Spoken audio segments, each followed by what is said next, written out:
رمضان شریف کی فضیلتیں بیان کرتے، رمضان المبارک کی اہمیت بیان کرتے، ایک مرتبہ اللہ کے محبوب مصطفیٰ جان رحمت صلی اللہ علیہ وسلم فرماتے ہیں، اے میرے صحابہ، اب تم پر ایک ایسا مہینہ جلوگر ہونے والا ہے کہ جس کی پہلی رات کی شان یہ ہے، جس کی پہلی رات کا مقام اور مرتبہ یہ ہے کہ جب ماہ رمضان کی پہلی رات آتی ہے تو آسمانوں کے دروازے کھول دیے جاتے ہیں، جنت کے دروازے کھول دیے جاتے ہیں، جہنم کے دروازے بند کر دیے جاتے ہیں، اور عرش کے نیچے سے ایک ہوا چلتی ہے، اور وہ ہوا جب رحمت کی ہوا چلتی ہے تو اللہ اس رات اپنے بندوں کو پیار کی نظر سے دیکھتا ہے، محبت کی نظر سے دیکھتا ہے، اور اللہ کی محبت کی نظر جس بندے پر پڑ جاتی ہے اللہ اس پر جہنم کی آگ کو حرام فرما دیتا ہے۔ میرے آقا صلی اللہ علیہ وسلم کے دیوانوں، وہ مہینہ آنے والا ہے، وہ رات آنے والی ہے،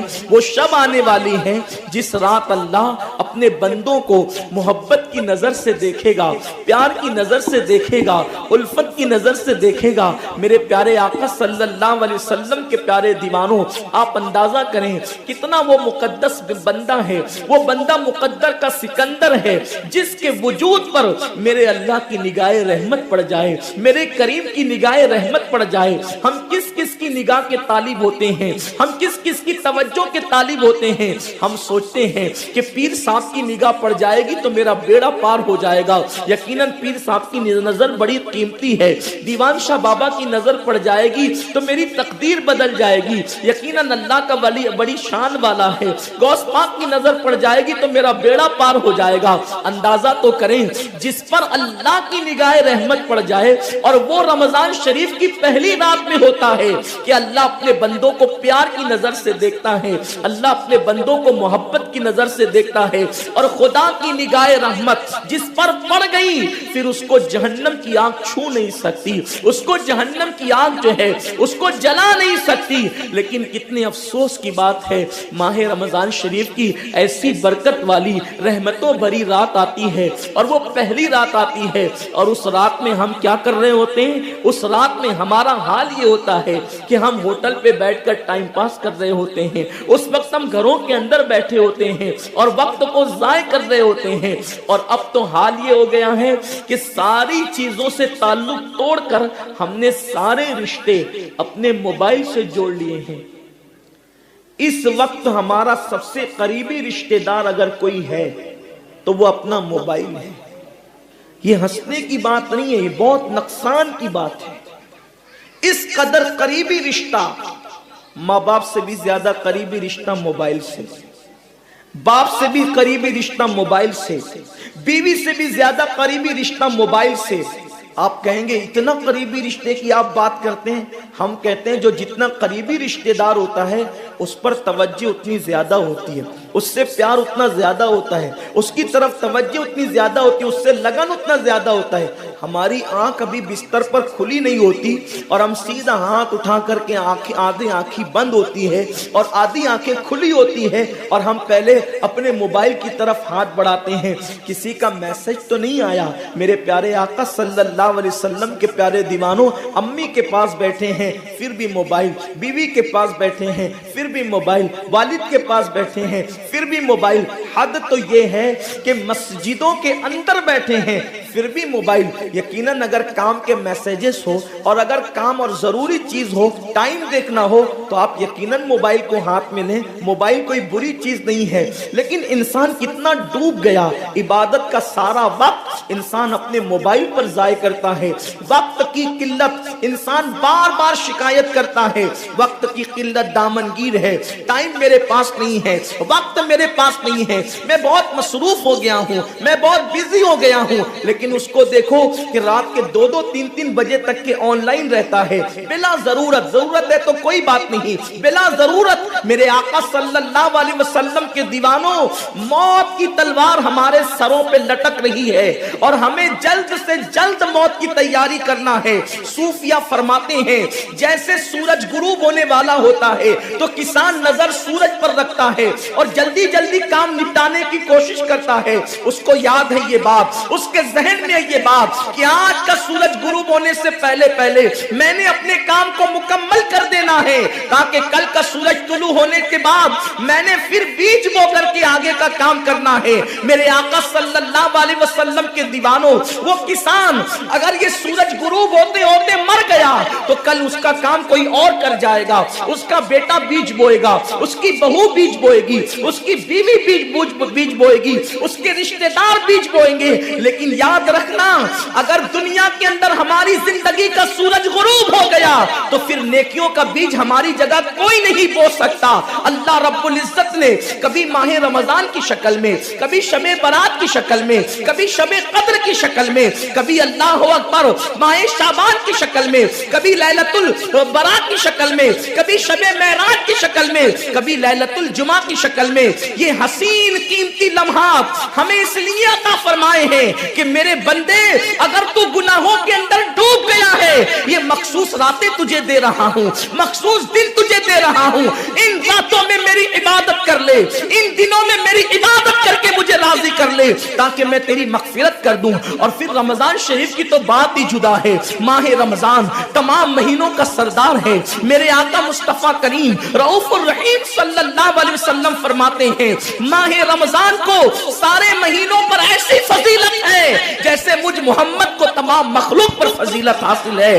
میرے آقا فرماتے ہیں ماہ رمضان شریف میں اگر تم ایک نیکی کرتے ہو تو اللہ تمہیں 70 کا ثواب عطا کرتا ہے، اور تمہارا خلوص بڑھ جاتا ہے تو اللہ تمہیں ایک نیکی کا 1000 عطا کرتا ہے، اخلاص اور بڑھتا ہے تو اللہ ایک نیکی پر تمہیں بے حساب ثواب عطا کرتا ہے، اس کا کوئی حساب ہی نہیں ہوتا۔ آقا کریم رؤوف الرحیم صلی اللہ علیہ وسلم فرماتے ہیں یہ ماہ رمضان کیا ہے؟ اللہ کے محبوب مصطفیٰ کریم صلی اللہ علیہ وآلہ وسلم ماہ رمضان شریف کے روزوں کی اہمیت بیان کرتے ہوئے فرماتے ہیں کہ ماہ رمضان شریف کا ایک روزہ اگر کوئی چھوڑ دے اور پھر ساری زندگی اس کے بدلے میں روزہ رکھے تو ساری زندگی کے روزے اس ایک ماہ رمضان کے روزے کے برابر نہیں ہو سکتے۔